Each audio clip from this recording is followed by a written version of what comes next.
तो चलिए दोस्तों, इस लेक्चर में अपन लिवरेज चैप्टर को और आगे बढ़ाने वाले हैं। ठीक है, तो पहले थोड़ा सा रिकॉल करेंगे जो हमने फर्स्ट लेक्चर में पढ़ा था और उसके बाद हम आगे मूव करेंगे। ठीक है, तो देखो अपन ने कुछ जनरल बातें जानी थी, लिवरेज के कुछ मीनिंग अपन ने जाने थे।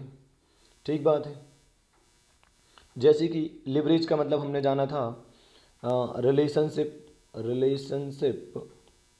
Between two inter related variables. ठीक है, अगर आपको याद हो तो सेल्स और ईबीआईटी का रिलेशन, ठीक है, ईबीआईटी और ईपीएस का रिलेशन, है ना, उसी से अपन ने कुछ फॉर्मूले भी लिखे थे लिवरेज के, है ना। So relationship between two inter related variables. इसके अलावा हमने लिवरेज का मीनिंग देखा था एडवांटेज। लिवरेज का मतलब एडवांटेज होता है, सबसे बड़ा मीनिंग तो यही है। इसके अलावा हमने ये भी देखा था कि लिवरेज का मतलब रिस्क भी हो सकता है, क्योंकि जहाँ एडवांटेज होगा वहाँ रिस्क भी होगी। ज़्यादा एडवांटेज चाहिए तो रिस्क भी ज़्यादा लेनी पड़ेगी, ऐसा कुछ डिस्कशन हमारा हुआ था। इसके अलावा हम बोल सकते हैं कि लिवरेज मतलब होता है ability to use fixed cost. आप फिक्स्ड कॉस्ट को कितने बढ़िया तरीके से यूज़ करना जानते हैं, यही क्या है, लिवरेज है। एडवांटेज चाहिए तो फिक्स्ड कॉस्ट को सही से उपयोग करना पड़ेगा। ऐसा नहीं कि लोन ले लिया और लोन का सही उपयोग नहीं करा और इंटरेस्ट तो चुकाना ही पड़ेगा भाई आपको। तो भाई जब आपने सही उपयोग नहीं करा तो रिटर्न नहीं आया, जब तब भी इंटरेस्ट तो चुकानी है, तो फिर क्या होगा, निपटोगे आप। जब इंटरेस्ट नहीं चुका पाओगे तो लिक्विडेट हो जाओगे, उल्टा इंसॉल्वेंट हो जाओगे, खत्म हो जाओगे पूरी तरीके से, है ना। Okay, so ability to use fixed cost मतलब लिवरेज, है ना। ओके, अब इसकी अगर अपन आगे बात करें तो ये ऐसे कुछ हो सकता है कि फिक्स्ड कॉस्ट होती है दो टाइप की। ठीक है, एक तो होती है operating fixed cost, operating fixed cost, ठीक है, और दूसरी होती है फाइनेंशियल फिक्स्ड कॉस्ट। ठीक है, फाइनेंशियल फिक्स्ड कॉस्ट। ठीक है, ऑपरेटिंग फिक्स्ड कॉस्ट की वजह से हमें ऑपरेटिंग एडवांटेज मिलता है। ठीक है, ऑपरेटिंग एडवांटेज। अच्छा, आप जानते हैं कि ऑपरेटिंग फिक्स्ड कॉस्ट क्या होती है? जैसे एग्जांपल के तौर पे अपन बोल सकते हैं, अपन यहाँ एग्जांपल भी लिख देते हैं, एक सेकेंड। एग्जांपल में आप बोल सकते हैं भाई डेप्रीसिएशन ऑन मशीन। आपने मशीन खरीद ली है, अब डेप्रीसिएशन तो लगना ही है हर साल।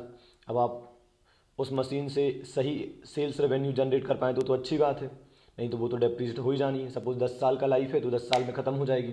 अब आप सेल्स रेवेन्यू जनरेट नहीं कर पाएंगे तो भी मशीन तो ख़त्म होनी ही। समझ रहे हैं आप बात को? तो अगर अच्छे से यूज़ कर लेंगे मशीन का और अच्छा प्रोडक्शन करके और अच्छा सेल्स रेवेन्यू जनरेट कर लेंगे तो आपको एडवांटेज मिल जाएगा, नहीं तो नहीं मिलेगा, है ना। या आप बोल सकते हैं रूम रेंट हो जाता है, रूम रेंट या फैक्ट्री रेंट हो सकता है ना, या सैलरी वगैरह हो सकता है, ऐसा कुछ, है ना। ओके, ठीक है। अब तो भाई अपन ने बात की ऑपरेटिंग फिक्स कॉस्ट की वजह से ऑपरेटिंग एडवांटेज मिलता है। ठीक है, और इसी ऑपरेटिंग एडवांटेज को हम कहते हैं ऑपरेटिंग लिवरेज। ठीक है, या यूं कहिए कि हम ऐसा बोल सकते हैं कि ऑपरेटिंग एडवांटेज को मेजर करने के लिए हम ऑपरेटिंग लिवरेज का यूज़ करते हैं। ठीक बात है। और फाइनेंशियल फिक्स कॉस्ट का क्या है भाई? फाइनेंशियल फिक्स कॉस्ट मतलब क्या होता है? एग्जाम्पल के तौर पे अपन बोल सकते हैं इंटरेस्ट ऑन लोन। ठीक है, इसके अलावा प्रेफरेंस डिविडेंड भी हो सकता है कभी कभी, यदि प्रेफरेंस शेयर कैपिटल से पैसा उठाया होगा तो। ठीक है, तो भाई फाइनेंशियल फिक्स कॉस्ट की वजह से हमें फाइनेंशियल एडवांटेज मिलता है। ठीक है, फाइनेंशियल एडवांटेज मिलता है, या यूं भी बोल सकते हो कि फाइनेंशियल रिस्क मिलती है ना। या तो ऐसा बोल दो कि फाइनेंशियल एडवांटेज मिलता है, या ऐसा बोल दो कि फाइनेंशियल रिस्क बियर करनी पड़ती है ना। और फाइनेंशियल एडवांटेज को ही हम क्या बोलते हैं? Financial leverage. ठीक है, फाइनेंशियल लिवरेज। तो क्रक्स ये है कि मैं अगर ऐसे लिखूं, देखना, अगर मैं आगे लिखूं no operating fixed cost, no operating fixed cost, अगर मान लो कोई ऑपरेटिंग फिक्स्ड कॉस्ट नहीं है, ना रूम का रेंट लगता है, ना सैलरी देनी है, कुछ नहीं करना है आपको, ठीक बात है, ऐसे केस में कोई ऑपरेटिंग लिवरेज नहीं होगा, नो ऑपरेटिंग लिवरेज। क्यों भाई, क्यों नहीं होगा? क्योंकि अगर ऑपरेटिंग फिक्स कॉस्ट ही नहीं है तो ऑपरेटिंग लिवरेज कहाँ से होगा? ऑपरेटिंग फिक्स कॉस्ट की वजह से ही ऑपरेटिंग लिवरेज होता है। जब ऑपरेटिंग फिक्स कॉस्ट नहीं होगी तो ऑपरेटिंग लिवरेज भी नहीं होगा। ठीक बात है। जैसे मैंने आपको एग्जांपल दिया था कि मैं किसी और की कोचिंग में पढ़ाने जाता हूँ, तो भाई बच्चे आएंगे तो मुझे शेयर करना पड़ेगा रेवेन्यू, नहीं तो नहीं करना पड़ेगा। तो अगर कुछ आएगा तो किसी को कुछ शेयर करना है, कुछ शेयर करना है, कुछ बच जाएगा, और कोई नहीं आएगा तो कोई बात ही नहीं, ठीक है। लेकिन अगर आप खुद की एकेडमी चलाओगे तो फिर क्या है, रिस्क ये है कि अगर नहीं आए बच्चे तो किराया देना पड़ेगा, सैलरी देनी पड़ेगी, और आ गए तो केवल किराया और सैलरी तो देनी है, बाकी तो फ़ायदा ही फ़ायदा है, ऐसे है ना। So no operating fix cost, no operating leverage, ठीक है। ऐसे ही यहाँ पर no financial fixed cost, no financial fixed cost, तो नो फाइनेंशियल लिवरेज, ठीक बात है, नो फाइनेंशियल लिवरेज। अगर फाइनेंशियल फिक्स कॉस्ट नहीं होगी तो फाइनेंशियल लिवरेज भी नहीं होगा। मतलब यदि आपने लोन नहीं लिया है तो आपको इंटरेस्ट नहीं चुकाना है, तो आपकी कोई फाइनेंशियल फिक्स कॉस्ट नहीं है, तो ऐसे केस में फाइनेंशियल लिवरेज भी नहीं होगा, ठीक बात है। तो सर ये अच्छी बात है या बुरी बात है? अब ऐसे ही समझ लो, अगर आपने लोन नहीं लिया है तो इंटरेस्ट नहीं चुकाना है, तो भाई रिस्क भी नहीं, पर एक और बात है, एडवांटेज भी नहीं मिलेगा। अगर आप सारा पैसा इक्विटी से उठाओगे तो सोचो क्या होगा, फिर ये होगा कि आपके नंबर ऑफ ओनर्स ज़्यादा होंगे और आपको ज़रा ज़रा सा हिस्सा मिलेगा। और लोन से पैसा उठाओगे तो ये होगा कि लोन का केवल इंटरेस्ट चुका दो, ओनर थोड़े से रहेंगे, बहुत कम रहेंगे, तो उन्हीं के लिए पूरा पैसा बच जाएगा, है ना। आप इस एंगल से सोच सकते हैं। तो ये जो बातें हैं हमने लास्ट लेक्चर में की थी, ठीक बात है। इसके अलावा मैं ऐसे भी बोल सकता हूँ कि अगर कोई फिक्स कॉस्ट नहीं है, नो फिक्स्ड कॉस्ट, मतलब ना तो ऑपरेटिंग फिक्स कॉस्ट है और ना ही फाइनेंशियल फिक्स कॉस्ट है, तो कंबाइंड लिवरेज मतलब टोटल लिवरेज भी नहीं होगा। तो भाई नो कंबाइंड लिवरेज, ठीक है। तो इसका मतलब कंबाइंड लिवरेज किसकी वजह से होता है?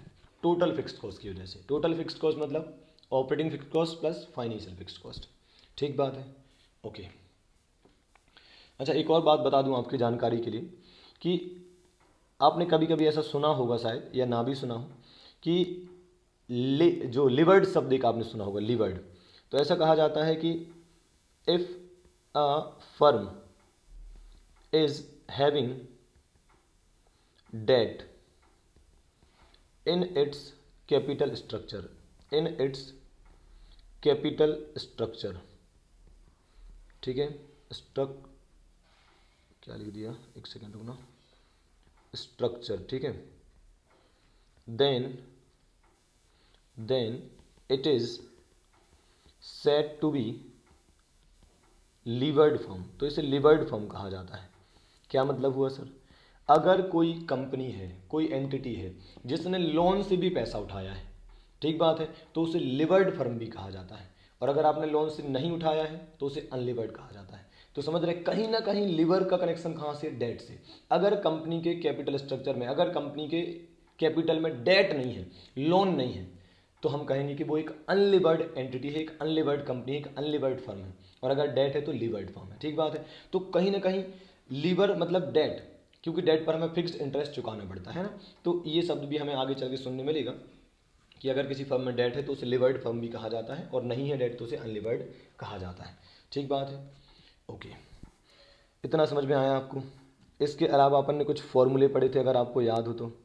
फॉर्मूले क्या पढ़े थे अपन ने पढ़े थे ऑपरेटिंग लिवरेज। अपन ने ऐसा कुछ पढ़ा था कि जो लिवरेजेस होते हैं तो उसके अंदर क्या क्या आता है। एक तो आता है ऑपरेटिंग लिवरेज, इसको ऐसा लिख देता हूँ, ऑपरेटिंग लिवरेज, ठीक है, ऑपरेटिंग लिवरेज। दूसरा आता है फाइनेंशियल लिवरेज, है ना। एक सेकेंड, इसको अपन थोड़ा सा ऐसे कर देते हैं, है ना, फाइनेंशियल लिवरेज, ठीक बात है। अरे क्या ही कर रहा हूँ यार मैं, देखो, फाइनेंशियल लेवरेज, ठीक है। अब इनके फॉर्मूले अपन ने पढ़े थे, याद है आपको फॉर्मूले क्या पढ़े थे? फॉर्मूले में अपन ने देखा था कि ऑपरेटिंग लिवरेज जो होता था वो क्या होता था? वो होता था परसेंटेज चेंज इन सेल्स, और ऊपर आता था परसेंटेज चेंज इन EBIT, ठीक बात है। और फाइनेंशियल लिवरेज क्या होता था? परसेंटेज चेंज इन EBIT की वजह से कितना चेंज आएगा? परसेंटेज चेंज इन EPS, ठीक बात है। ऐसा हमने पढ़ा था। तो ये मीनिंग कैसे हो गया? अपन ने अभी अभी क्या बताया था मैंने? लिवरेज का मतलब क्या होता है? Relationship between two inter related variables. तो ये सेल्स और ईबीआईटी इंटर रिलेटेड वेरिएबल्स हैं, ईबीआईटी और ईपीएस इंटर रिलेटेड वेरिएबल्स हैं ना। ओके, इसके साथ ही अपन ने देखा था कि अगर इन दोनों को मल्टीप्लाई कर दिया जाए तो एक और लिवरेज बन जाता है जिसको हम बोलते हैं कंबाइंड लिवरेज, है ना। तो वो कोई टाइप नहीं है, वो तो दोनों को मिलाकर अपन बोलते हैं कंबाइंड लिवरेज, ऐसा कुछ हमने पढ़ा था, ठीक है। और वो क्या था भाई, वो था हमारा इन दोनों को मल्टीप्लाई करेंगे तो percentage change in EBIT cut जाएगा, मतलब ये और ये कट जाएगा, तो ऑटोमेटिकली क्या बचेगा, percentage change in EPS upon percentage change in sales. ठीक बात है, ऐसा अपन ने पढ़ा था। अब थोड़ा और इंटरप्रिटेशंस की बातें कर लेते हैं कि कब ऑपरेटिंग लिवरेज का ज़्यादा होना अच्छा है, कब फाइनेंशियल लिवरेज का ज़्यादा होना अच्छा है, कब कंबाइंड लिवरेज का ज़्यादा होना अच्छा है, कुछ इस तरीके की बातें है ना। तो पहले अपन बात करते हैं ऑपरेटिंग लिवरेज की, ठीक है। तो देखना मैं इसे लिख देता हूँ, ऑपरेटिंग लिवरेज कब फेवरेबल हुआ, है ना। सो ऑपरेटिंग लिवरेज, अच्छा इसे मैं DOL बोल सकता हूँ, डिग्री ऑफ ऑपरेटिंग लिवरेज मैंने बताया था, ऑपरेटिंग लिवरेज का हो या डिग्री ऑफ ऑपरेटिंग लिवरेज का हो, है ना। सो DOL इज फेवरेबल, कब हम इसे फेवरेबल मानेंगे, when sales are increasing, sales are increasing, मैं अप वाला एरो बना रहा हूँ, है ना, इसका मतलब इंक्रीजिंग, या पूरा ही लिख देता हूँ नहीं तो कल के दिन आप कन्फ्यूज हो जाओ, आर इंक्रीजिंग, ठीक है। बिकॉज देन दी ईबीआईटी का हो या ऑपरेटिंग प्रॉफिट का हो, एक ही बात है, EBIT will increase by a higher proportion. तो भाई इसका मतलब आपको समझ में आया, इसका मतलब ये हुआ कि अगर आपका DOL सपोज 2 है, ठीक है, और यदि आपकी सेल्स ऐसे केस में बढ़ जाती है, अगर आपकी सेल्स बढ़ जाती है तो आपका जो EBIT है वो 2 गुना से बढ़ेगा, समझ रहे हैं आप, EBIT बढ़ेगा वो भी कितने से, 2 टाइम्स, 2 गुना से बढ़ेगा, समझे आप बात को। तो अगर DOL 2 है तो ये फेवरेबल है कि अनफेवरेबल है, हमें ये बताना है। तो हम कहेंगे ये तब फेवरेबल है जब सेल्स बढ़ने वाली है, क्योंकि अगर सेल्स बढ़ेगी तो EBIT 2 गुना से बढ़ेगा, मतलब जितना DOL होगा उतनी गुना से बढ़ेगा, ठीक बात है। ओके, तो ये हमने पढ़ा था। इसके अलावा अनफेवरेबल कब कहेंगे, उल्टा बोल दो आप, तो एंड लिख दे रहा हूँ, एन वाई से वर्सा। भाई अगर सेल्स गिरेगी, क्योंकि अगर सेल्स डाउनफॉल हुई मतलब गिर जाती है, अगर सेल डिक्लाइन होती है तो फिर EBIT 2 गुना से डिक्लाइन होगा, 2 टाइम्स से पीछे आएगा, नीचे आएगा, है ना, ऐसा अपन बोल सकते हैं। ऐसे ही आप बताओ फाइनेंशियल लिवरेज कब फेवरेबल होगा, कब हम कहेंगे कि फाइनेंशियल लिवरेज जो भी है वो अच्छा है या बुरा है। जैसे फाइनेंशियल लिवरेज 3 है तो ये अच्छा है कि बुरा है, कब हम इसे अच्छा कहेंगे, ठीक है। तो ये भी देख लेते हैं। तो पहली बात तो आपको याद दिला देता हूँ कि फाइनेंशियल लिवरेज क्या बताया मैंने, फाइनेंशियल लिवरेज मीन्स होता है, एक सेकंड लिख देता हूँ, financial leverage refers to proportion of debt in overall capital। आपकी कैपिटल में अगर डेट है तो हम कहेंगे कि आपके पास फाइनेंशियल लिवरेज है। अब वो अच्छा है या बुरा है ये तो डिपेंड करता है कि आप उसका जो लोन आपने लिया है उसका यूज़ कैसे करते हैं, ठीक है। तो यूज़ कैसे करोगे तो फ़ायदा होगा वो बता देता हूँ। अब मैं लिखने वाला हूँ कि कब हम इसे फेवरेबल कहेंगे, है ना। So it is said to be favourable, favourable कब, when return on investment becomes higher than या greater than cost of debt, मतलब इंटरेस्ट ऑन लोन, है ना, कॉस्ट ऑफ डेट। तो भाई अगर आप 10% से लोन लिया है आपने और आप 25% से कमाने वाले हो या 10 से ज़्यादा कमाने वाले हो, तो इसका मतलब ये है कि इस केस में फिर आपके लिए फाइनेंशियल लिवरेज अच्छा है। और फाइनेंशियल लिवरेज अच्छा है इसका मतलब लोन लेना आपके लिए अच्छा है, क्योंकि आप जिस रेट से चुकाने वाले हो उससे ज़्यादा रेट से आप कमा सकते हैं। ठीक बात है। और कब फाइनेंशियल लिवरेज अनफेवरेबल होगा? अगर उल्टा केस हो जाए, आप कमाने वाले हो 8% से और लोन लिया है आपने 10% से, तो फिर तो अपन निपटेंगे। समझे बात को? ऐसा है। और कंबाइंड लिवरेज का क्या है भाई? कंबाइंड लिवरेज है कि एक बीच का सिचुएशन बता देता है। अगर दोनों लिवरेजेस एक बैलेंस रहते हैं, जैसे कहा जाता है कि भाई अगर ऑपरेटिंग ज़्यादा है तो फाइनेंशियल कम रखना चाहिए, क्योंकि देखो आप समझो, एडवांटेज के साथ साथ रिस्क भी तो है। तो अगर आपका ऑपरेटिंग लिवरेज ज़्यादा है तो मतलब ऑपरेटिंग रिस्क ज़्यादा है, ऑपरेटिंग एडवांटेज भी ज़्यादा है। तो फिर ऐसे केस में फाइनेंशियल लिवरेज को मत बढ़ाओ। अगर आपने जैसे कहते हैं ना कि आप हर एरिया में रिस्क मत लो, अगर कुछ एरिया में ज़्यादा रिस्क रख रहा है तो कुछ में कम भी रखो। तो अगर ऑपरेटिंग लिवरेज ज़्यादा है तो फाइनेंशियल थोड़ा कम रख लो, फाइनेंशियल लिवरेज ज़्यादा है तो ऑपरेटिंग थोड़ा कम रख लो, ताकि जो कंबाइंड लिवरेज है वो एक बैलेंस बना रहे उसमें, है ना। ओके, तो ये हो गई हमारी बातें जो अभी तक हमने सीखी थी। इसके अलावा थोड़ा सा थ्योरी आपको पढ़ा देता हूँ। देखो ये रहा, जल्दी जल्दी रीड कर देते हैं क्योंकि ऑलरेडी मैं आपको सारी बातें बता चुका हूँ। Leverage refers to the ability of the firm in employing long term debt having fixed cost. अब लॉन्ग टर्म डेट कौन कौन से होते हैं बताओ भाई? डेट भी होता है और इक्विटी भी होता है, पर हम कौन सी लॉन्ग टर्म डेट की बात कर रहे हैं जिसकी फिक्स्ड कॉस्ट है? तो भाई डेट में आपको फिक्स्ड कॉस्ट चुकानी पड़ती है इंटरेस्ट के रूप में, इक्विटी में नहीं चुकानी पड़ती है। It means we are talking about debt fund, है ना। So leverage refers to the ability of the firm in employing long term fund having a fixed cost to enhance return to the owners. जब आप date से पैसा उठाओगे तो इसका मतलब आप इक्विटी से कम उठाओगे, ठीक है। इक्विटी से कम उठाओगे तो ओनर्स, नंबर ऑफ ओनर्स कम रहेंगे, ठीक है। अब जब आप कमाओगे तो केवल इंटरेस्ट आप डेट वालों को दे दोगे और जो बचेगा वो केवल कम ओनर्स में बंटना है, तो हर एक को ज़्यादा ज़्यादा मिलेगा, है ना। तो ऐसे करके आपको लिवरेज मिल जाता है, एडवांटेज मिल जाता है, ठीक है। In other words, leverage is the amount of debt that firm uses to finance its asset. आप अपने असेट को लाने के लिए कितना ज़्यादा डेट का यूज़ करते हो, वही क्या है? लिवरेज है। A firm with a lot of debt in its capital structure is said to be highly levered. अगर आपने ज़्यादा डेट उठाया है तो हम कहेंगे ये वाली जो फर्म है ये हाईली लिवर्ड है, ठीक है। A firm with no debt, अगर आपकी फर्म में डेट है ही नहीं तो हम कहेंगे कि आप अनलिवर्ड फर्म है, ठीक है। The term leverage in general refers to a relationship between two interrelated variables. Leverage का मतलब होता है जनरल टर्म्स में दो वेरिएबल्स के बीच में रिलेशनशिप, ठीक है। In financial analysis it represents the influence of one financial variable जैसे कि sales over some other related financial variable जैसे कि EBIT.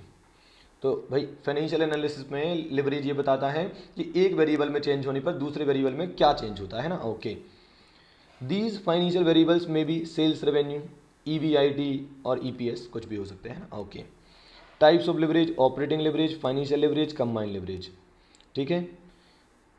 Degree of operating leverage मतलब डीयूएल, ये क्या होता है?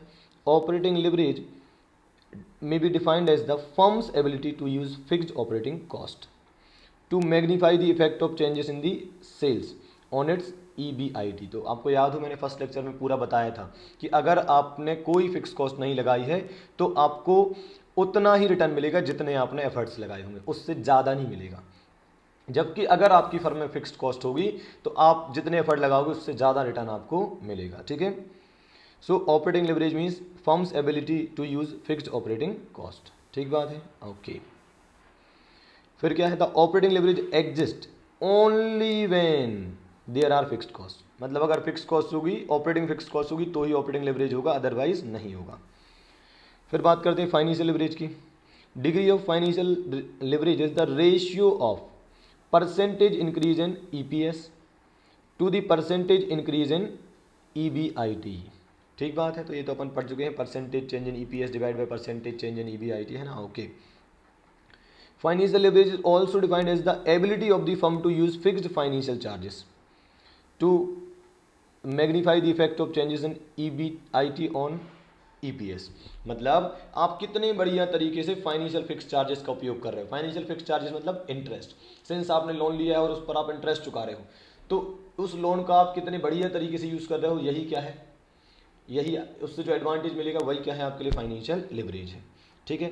ईबीआईटी से आप कितना ज़्यादा ईपीएस कमा सकते हो, वो डिपेंड करता है कि इंटरेस्ट है कि नहीं। अगर इंटरेस्ट नहीं होगा तो जितना आपका ईबीआईटी बढ़ेगा उतना ही ईपीएस बढ़ेगा, और अगर इंटरेस्ट होगा तो ईबीआईटी जितने से बढ़ेगा उससे ज़्यादा से आपका ईपीएस बढ़ेगा। ऐसा कुछ अपन ने सीखा था, है ना। ओके, फिर the financial leverage involve the use of fund obtained at a fixed cost in the hope of increasing the return to common stake holders. ठीक है, फाइनेंशियल लिवरेज में उन्होंने बताया है कि फाइनेंशियल लिवरेज मतलब कि फिक्स्ड कॉस्ट वाला फंड लेना, मतलब लोन जैसा कुछ ले लेना है ना, ताकि हम अपने जो शेयर होल्डर्स हैं उनको ज़्यादा रिटर्न दे सकें, है ना। ओके, तो जनरल बात लिखिए। तो कंबाइन लिवरेज के बारे में क्या लिखा है, degree of combine leverage the ratio of percentage change in EPS to the percentage change in sales. It indicate the effect of sales changes will have on EPS. Sales में change होने से EPS में क्या प्रभाव पड़ता है वही बताता है डीसीएल। कंबाइन लिवरेज में be defined as the potential use of fixed cost. कौन सी फिक्स्ड कॉस्ट, दोनों, both operating and operating and financial, है ना, which magnifies the effect of sales volume change on the earning per share of the firm. तो दोनों fix cost का बेहतरीन use करो ताकि आपकी सेल्स बढ़े, और सेल्स बढ़े तो ईपीएस बढ़े, मतलब हर शेयर होल्डर का हिस्सा बढ़े। ठीक है, ओके। सो ये आपका एक रफ आइडिया, आपका थ्योरी को भी मैंने दे दिया है कि क्या उन्होंने लिखा है ना। ओके, अब थोड़ा और आगे बढ़ते हैं अपन। ठीक है, ठीक है, ये हो गया आपका। अब चलते हैं अपन थोड़ा आगे, और अब मैं लिख रहा हूँ कुछ हेडिंग नई, जिसमें लिख रहा हूँ मैं another way to calculate leverage. Another way to calculate leverage. ठीक है, तो भाई अभी अपन ने जो फॉर्मूले पढ़े उनमें कहीं ना कहीं परसेंटेज वाले वो फॉर्मूले थे। देखो आप, परसेंटेज चेंज इन सेल्स में चेंज होगा, मतलब परसेंटेज चेंज इन सेल्स से क्या इफेक्ट होगा कहीं पर, परसेंटेज चेंज इन ईबीआईटी पर, है ना। इस टाइप से अपन ने कुछ पढ़े। सेल्स में चेंज होने पर ईबीआईटी में चेंज, ईबीआईटी में चेंज होने पर ईपीएस में चेंज, सेल्स में चेंज होने पर ईपीएस में चेंज, ऐसा कुछ अपन ने पढ़ा, है ना। तो आप सोचो ये फॉर्मूले तो केवल तब लग पाएंगे ना जब या तो ये परसेंटेज वाला डेटा अवेलेबल हो, या फिर 2 पीरियड का डेटा अवेलेबल हो, ताकि आप वो परसेंटेज चेंज निकाल सकें। जैसे भाई एक पीरियड का सेल्स गिवन है और दूसरे पीरियड का सेल्स गिवन है, तो आप उनका जो परसेंटेज चेंज है वो निकाल पाओगे। पर यदि आपको एक ही साल का डेटा गिवन है, एक ही पीरियड का डेटा गिवन है, तब आप कैसे निकालोगे? समझ रहे हैं आप मेरी बात को, है ना। सो यहाँ पर मैं ऐसा लिख भी देता हूँ आपके हिंट के लिए, व्हेन डेटा फॉर सिंगल या वन पीरियड इज गिवन। अगर एक ही पीरियड का डेटा गिवन है तो फिर आप परसेंटेज वाले फॉर्मूले कैसे लगाओगे भाई, क्योंकि परसेंटेज चेंज निकालना है तो 2 पीरियड का डेटा चाहिए पड़ेगा ना। समझा कि नहीं समझा? तो वो फिर आप लगा नहीं पाओगे। तो फिर इस वाली केस में हमको क्या करना पड़ेगा, फिर कौन से फॉर्मूले लगाने हैं वो अपन डिस्कस करने वाले हैं। ठीक है, ओके। तो एक सेकंड रुको, ओके। अब बढ़ते हैं आगे। तो फिर ऐसे केस में क्या करेंगे यार भाई अपन, ऐसे केस में अपन क्या करेंगे बताइए बताइए। अपन को कुछ और तरीके बताए गए हैं लेवरेजेस निकालने के। ठीक बात है, तो चलो वो भी देख लेते हैं। सबसे पहले DOL, degree of operating leverage, ये होता है कॉन्ट्रीब्यूशन अपॉन EBIT। समझाऊंगा, आप वेट करिए थोड़ा सा, है ना। अभी तो मैं डायरेक्ट लिख रहा हूँ कॉन्ट्रीब्यूशन अपॉन EBIT। और आपका जो DFL होता है वो होता है EBIT अपॉन EBT। ठीक है, तो बताइए कंबाइन लिवरेज क्या होगा, बोलो बोलो। DCL क्या होगा? DCL होगा, आप इन दोनों को मल्टीप्लाई कर दीजिए, आप इन दोनों को मल्टीप्लाई कर दीजिए। ठीक है, मल्टीप्लाई करेंगे तो क्या पाएंगे आप कि EBIT कट जाएगा, देखो ये और ये कट जाएगा, तो क्या बचेगा, कॉन्ट्रीब्यूशन अपॉन EBT। ठीक है, तो अगर आपको एक ही पीरियड का डेटा गिवन है, सिंगल पीरियड का डेटा गिवन है, तो आपको इन फॉर्मूले, इन मेथड के तरीके से आपको क्या करना है, लेवरेजेस कैलकुलेट करने हैं। ठीक बात है। अब सवाल ये है कि ये कहाँ से पिक्चर में आ गए अचानक से, है ना, ये कैसे बनाए गए होंगे, क्या हुआ होगा, थोड़ा सा डिस्कशन उस पर अपन कर लेते हैं। ठीक बात है, तो देखो आपको याद दिलाता हूँ इनकम स्टेटमेंट। ठीक है, इनकम स्टेटमेंट पर ले चलते हैं आपको, इनकम स्टेटमेंट। ठीक है, इनकम स्टेटमेंट, इनकम स्टेटमेंट को थोड़ा सा रिकॉल करते हैं और देखते हैं क्या लिखा है। देखो, सेल्स माइनस वेरिएबल कॉस्ट तो आता था कंट्रीब्यूशन, माइनस फिक्स कॉस्ट तो आता था EBIT, माइनस इंटरेस्ट तो आता है EBT। ठीक बात है। इसको थोड़ा सा इधर खिसका लेते हैं, ठीक है।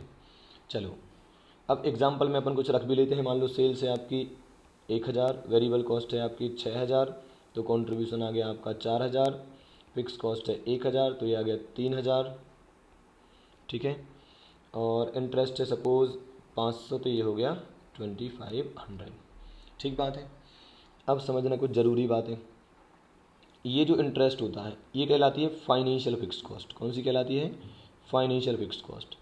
और ये जो फिक्स कॉस्ट होती है ये कहलाती है ऑपरेटिंग फिक्स कॉस्ट। सहमत हैं आप मेरी बात से? ठीक है, डन। अब समझना, उन्होंने कहा कि देखो ये जो आपकी फाइनेंशियल फिक्स कॉस्ट है, कौन सी वाली, सॉरी ऑपरेटिंग फिक्स कॉस्ट जो है, तो आप इन दोनों को कवर करके, ये दोनों क्या क्या हैं बताओ आप। अगर मुझे ऑपरेटिंग फिक्स कॉस्ट को कवर करना है तो दो वेरिएबल हैं जो हेल्प करेंगे, कंट्रीब्यूशन और ईबीआईटी। कहीं ना कहीं कंट्रीब्यूशन और ईबीआईटी का जो रिलेशन है वो कौन जोड़ रहा है? फिक्स कॉस्ट जोड़ रहा है, ठीक बात है। अगर फिक्स कॉस्ट ना होता तो कंट्रीब्यूशन और ईबीआईटी एक जैसे होते हैं, ठीक बात है। पर उनमें जो भी रिलेशन है वो किस वजह से? ये ऑपरेटिंग फिक्स कॉस्ट की वजह से। तो इसको उन्होंने बोल दिया DOL, ठीक बात है। और इसलिए उन्होंने क्या बोल दिया? कंट्रीब्यूशन अपॉन EBIT, ठीक बात है। तो भाई ऑपरेटिंग फिक्स कॉस्ट की वजह से ऑपरेटिंग लिवरेज, तो उसको कवर करने वाले दोनों वेरिएबल से उन्होंने क्या बना दिया? DOL। आगे देखो आप, अब समझना फाइनेंशियल फिक्स कॉस्ट कहाँ है? इंटरेस्ट है, ये जो 500 रुपये लिखा हुआ है। तो इन दोनों को मिलाकर बना दिया गया आपका DFL, degree of financial leverage. तो फाइनेंशियल फिक्स कॉस्ट को कवर करने वाले दोनों वेरिएबल से मिलाकर बना दिया गया डिग्री ऑफ फाइनेंशियल लिवरेज, मतलब फाइनेंशियल लिवरेज, ठीक बात है। क्योंकि अगर इंटरेस्ट ना होता तो EBIT और EBT तो सेम ही होता, तो फिर रिलेशन क्या? फिर तो दोनों बराबर ही रहेंगे हमेशा। पर ये 3000 ये 2500 रहा, ये इनमें कनेक्शन जो भी रहेगा वो इंटरेस्ट के ऊपर डिपेंड करेगा। जैसा इंटरेस्ट होगा वैसा EBT होगा। अगर इंटरेस्ट नहीं हुआ तो EBIT और EBT समान होंगे। अगर इंटरेस्ट ज़्यादा होगा तो EBT कम हो जाएगा। इस तरीके से चलेगा ये, है ना। इंटरेस्ट बहुत ज़्यादा हो जाएगा तो हो सकता है EBT बहुत ही कम हो जाए या 0 तक हो जाए, है ना, ऐसा कुछ। तो DFL क्या बन गया फाइनली? EBIT अपॉन EBT, ठीक बात है। तो आप देखो मैंने यही तो फॉर्मूले लिखे थे, कंट्रीब्यूशन अपॉन EBIT ये DOL है, EBIT अपॉन EBT DFL है, और दोनों को मल्टीप्लाई कर दिया जाए तो DCL बन जाता है, कंबाइंड लिवरेज निकल जाता है। अब एक बात बच्चे के मन में ज़रूर आई होगी या आनी चाहिए, वो ये है कि सर क्या इनका कोई डेरिवेशन नहीं है? मतलब ये ऐसा कैसे सोचा गया होगा, ऐसा कैसे लिखा गया? तो देखो इनको डिराइव करके बनाया गया है एक्चुअली। जैसे मान लो आपका ये कंट्रीब्यूशन अपॉन EBIT है, तो एक बच्चे ने पता है क्या कहा? बोले सर आपने अभी थोड़ी देर पहले क्या सिखाया था? आपने सिखाया था परसेंटेज चेंज इन सेल्स नीचे आता है और परसेंटेज चेंज इन EBIT ऊपर आया। मतलब आपने इंडिपेंडेंट वेरिएबल को नीचे रखा और डिपेंडेंट वेरिएबल को ऊपर रखा। भाई सेल्स में चेंज होगा तो EBIT में चेंज होगा, अगर सेल्स में चेंज होगा तो EBIT में चेंज कैसे हो जाएगा? समझे अब बात को? मतलब EBIT पर सेल्स डिपेंड नहीं करती, सेल्स पर EBIT डिपेंड करती है। सिमिलरली यहाँ पर EBIT इंडिपेंडेंट वेरिएबल है और EPS डिपेंडेंट वेरिएबल है। भाई EBIT बढ़ेगा तो EPS बढ़ेगा, EBIT घटेगा तो EPS घटेगा। मतलब EBIT पर EPS डिपेंड करता है, ना कि EPS पर EBIT, ठीक बात है। तो इंडिपेंडेंट वेरिएबल नीचे होता है और डिपेंडेंट ऊपर होता है। पर आप यहाँ चेक करो, यहाँ पर आप सोचो कंट्रीब्यूशन पहले आ रहा है और EBIT बाद में आ रहा है। मतलब इंडिपेंडेंट कौन है? कंट्रीब्यूशन। कंट्रीब्यूशन के ऊपर EBIT डिपेंड करता है। कंट्रीब्यूशन ज़्यादा तो EBIT ज़्यादा, कंट्रीब्यूशन कम तो EBIT कम। समझे आप बात को? तो कंट्रीब्यूशन इज इंडिपेंडेंट वेरिएबल और EBIT इज डिपेंडेंट वेरिएबल। बोलो यारो, पर आप फॉर्मूले में देखो कंट्रीब्यूशन ऊपर लिखा है, EBIT नीचे लिखा है। मतलब EBIT क्या है? एक डिपेंडेंट वेरिएबल है, कंट्रीब्यूशन क्या है? एक इंडिपेंडेंट वेरिएबल है। तो ये तो सर उल्टा हो गया, इंडिपेंडेंट वेरिएबल जो नीचे होना चाहिए था वो ऊपर दिख रहा है और डिपेंडेंट वेरिएबल जो न्यूमरेटर में होना था वो डिनोमिनेटर में दिख रहा है। ऐसा क्यों हुआ सर? तो भाई इसका कारण ये है, उसका कारण ये है कि ये जो फॉर्मूले आपको दिखाई दे रहे हैं, ये फॉर्मूला हो गया, ये हो गया, इनको डिराइव करके ये जो इधर वाले फॉर्मूले हैं बनाए गए। समझे बात को? तो मतलब ऐसा हो गया कि अगर मैं इसको ऐसे लिख देता हूँ, देखना इसको यहाँ बॉक्स में बंद करता हूँ, ठीक है, और इसको भी बॉक्स में बंद कर देता हूँ, ठीक है। यदि मैं इसको डिराइव करूँ अगर मैं इसको ड्राइव करने जाऊँ तो ये ऑटोमेटिकली क्या बन जाएगा पता है आपको, कॉन्ट्रीब्यूशन अपॉन EBIT बनेगा ये।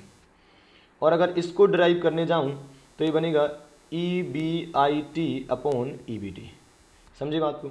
और यदि मैं इसको ड्राइव करने जाऊँ तो ये बन जाएगा आपका कॉन्ट्रीब्यूशन अपॉन EBT, समझे बात को। तो ये उल्टा इसलिए दिख रहा है क्योंकि डेरिवेशन है। अब डेराइव करोगे तो आप जहाँ पर डेराइव करते करते जहाँ उसको छोड़ दोगे वो वैसे ही दिखता रहेगा, ठीक बात है। तो कोई घबराने वाली बात नहीं है, बहुत नॉर्मल सी बात है। और एक और बात, मैं आपको इसका डेरिवेशन बताऊंगा, ठीक बात है, लेकिन मैंने ऐसा प्लान किया है कि मैं जो डेरिवेशन बताऊंगा वो सेपरेट वीडियो में बताऊंगा, क्योंकि उसका एग्जाम के लिए कोई रेलिवेंस नहीं है, 0% रेलिवेंस, ठीक बात है। ना ही आपकी किताब में दिया है ना कहीं और दिया है, तो मैं बताऊंगा लेकिन सेपरेट वीडियो में बताऊंगा, ताकि जिसको समझना है तो अंडरस्टैंडिंग पर्पज से समझ ले, नहीं तो कोई बात नहीं, ठीक बात है। एग्जाम पर्पज से या स्टडी मेट के पर्पज से अपने इतना ही काम का है, इससे अपना काम आराम से हो जाएगा और हमें रटना भी नहीं पड़ेगा। क्यों? क्योंकि आप देख सकते हैं यहाँ देखो आप, ये ऑपरेटिंग फिक्स कॉस्ट है, तो इसको कवर करने वाले दोनों वेरिएबल से क्या बन गया है आपका ऑपरेटिंग लेवरेज।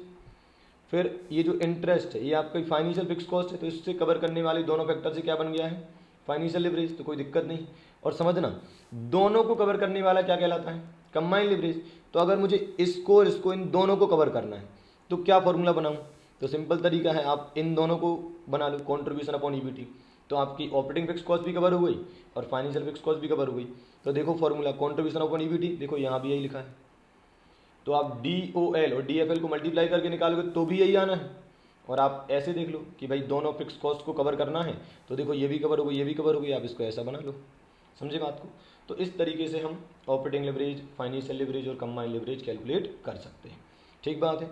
डेरिवेशन में सेपरेट वीडियो में बता दूंगा, आप बिल्कुल रिलैक्स रहें। अभी तो बस ये है कि अपना जो मेन काम है वो चल जाए, ठीक है, ओके डन। अब चलना है अपन को क्वेश्चन आंसर की तरफ मूव करना है, ठीक है, तो वो अपन नेक्स्ट वीडियो से स्टार्ट करेंगे।